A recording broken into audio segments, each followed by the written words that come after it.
Efemérides de hoy, miércoles 28 de julio, Perú celebra su independencia, su bicentenario. Hoy, ese gran país, un país que tiene unas relaciones cordiales e históricas con Panamá desde que se fundaron los dos. Es decir, llegaron los europeos y aquí, pues, de aquí parte la expedición que llevó a Pizarro a conquistar Perú. Pues, oro panameño se encontró en Perú. Es decir, que pues, teníamos nosotros ese tráfico de nuestros orfebres en las épocas precolombinas. Bueno, el golpe de Velasco Alvarado y el de Omar Torrijos fue con una semana de diferencia. Uno el 3 y el otro el 11. Uno el 3 y el otro el 11. Así que, pues hay muchas coincidencias que tenemos los dos países, además que hemos sido siempre pues un grado de solidaridad. Bueno, el puerto del Callao y nuestra ciudad siempre han tenido esa relación de comercio y muchas otras relaciones más. Así que a ese gran país que es Perú, que ojalá le venga un mejor futuro del que tiene. Un saludo al ingeniero Leonardo Maestre, un gran amigo en Perú. Sí. Bueno, a todos ellos felicidades y que Perú sea lo que siempre ha sido, un gran país. Y bueno, ¿cómo fue esta independencia?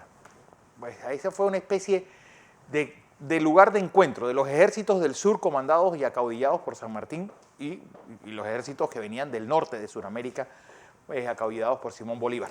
Le tocó a San Martín pues la independencia de este lugar, pues una de las grandes joyas del Imperio Español y que sin lugar a dudas, pues bueno, era capital, un virreinato, y uno cuando ve todavía el esplendor de esa época colonial peruana.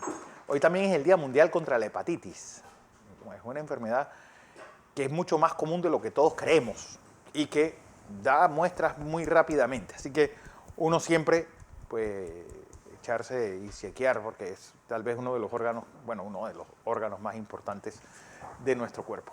Vamos a 1794, porque como el cuento de Saturno, las revoluciones terminan comiéndose a sus propios hijos. Y hoy, pues que hay 5 generales cubanos fallecidos después de este incidente del 11 de julio, bueno, los oficiales que se murieron de coronavirus, pero uno se pregunta, pues, si no fue lo que pasó hace, pues, casi 230 años. Bueno, Robespierre y Luis Antoine Saint-Just son ejecutados por la guillotina que ellos mismos impusieron en París después de la Revolución Francesa. Así que ahí lo ven y sobre todo, pues, que llega un momento en que las propias revoluciones, pues cuando uno prende esas máquinas de sangre necesita estar alimentándolas y a veces pues las toman como parte propia. ¿Qué implicaciones tuvo esto? Bueno, a la larga pues que fue abriendo espacios hasta que un militar, en ese momento algo oscuro, pues llega hasta la cima. ¿Y quién era? Pues Napoleón Bonaparte.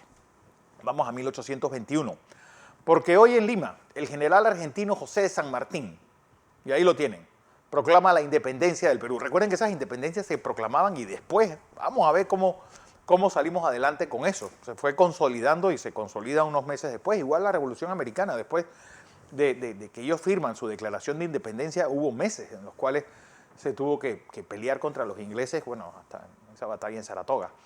Vamos a 1914, porque un día como hoy, pues la guadaña de la muerte pues, se ceba sobre Europa. Un día como hoy, el Imperio Austrohúngaro pues, le declara la guerra al reino de Serbia. Serbia era protegida de Rusia, pues, Austria-Hungría era protegida de Alemania. Al entrar Rusia, entra el Triple Entente, primero Francia y después Inglaterra.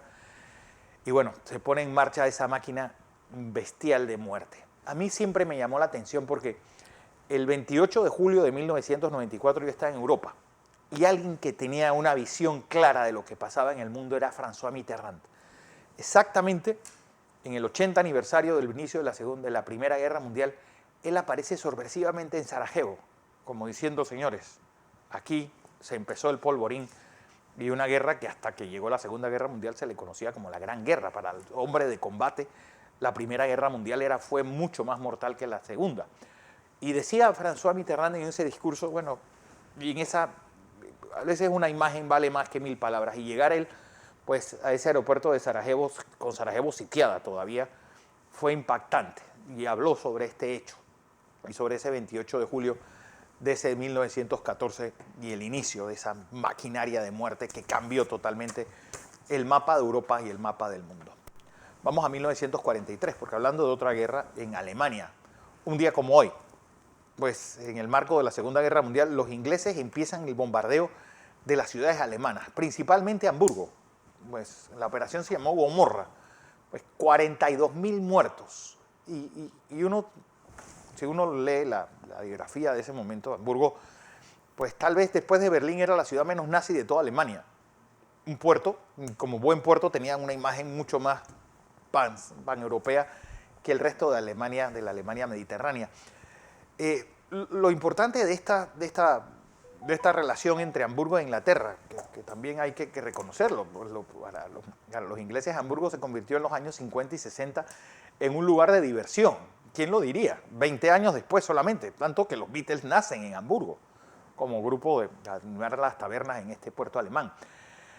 Pues cuando uno en la Segunda Guerra Mundial, pues te mandaban a la Fuerza Aérea, persígnate, porque era, después de los submarinos alemanes, el lugar donde tenías más posibilidades de morir. Vamos a 1954, porque un día como hoy nace este hombre, Hugo Chávez Frías, político y militar venezolano, presidente de Venezuela desde 1999 hasta el 2013 y un hombre, bueno, con que más que ideas, pues tenía ocurrencia, y ahí lo tienen. Hoy, pues, ¿a qué llevó? ¿Qué hicieron los venezolanos tan mal para llevar a este hombre a la presidencia? Esa es la gran incógnita. ¿Y qué errores cometieron ellos que no debemos cometer el resto? Pues, creer que llega un iluminado, un caudillo iluminado, bueno, ahí lo tienen. Por ahora, cuando dijo esa frase, no hemos conseguido nuestros objetivos, el 4 de febrero de 1992. Y ahí lo tienen. De Chávez, yo creo que Enrique Krause pues, tiene una biografía que vale la pena leer y vale la pena entender pues, la mente compleja de este hombre. Tiene una amalgama de cosas en la cabeza. Vamos a 1987 porque un día como hoy, como les dije ayer, fue la operación militar y se detiene este hombre, a Roberto Díaz Herrera, en una vuelta de tuerca más de la crisis política que vivimos los panameños a finales de los años 80 y que culminó pues con esa invasión de 1989.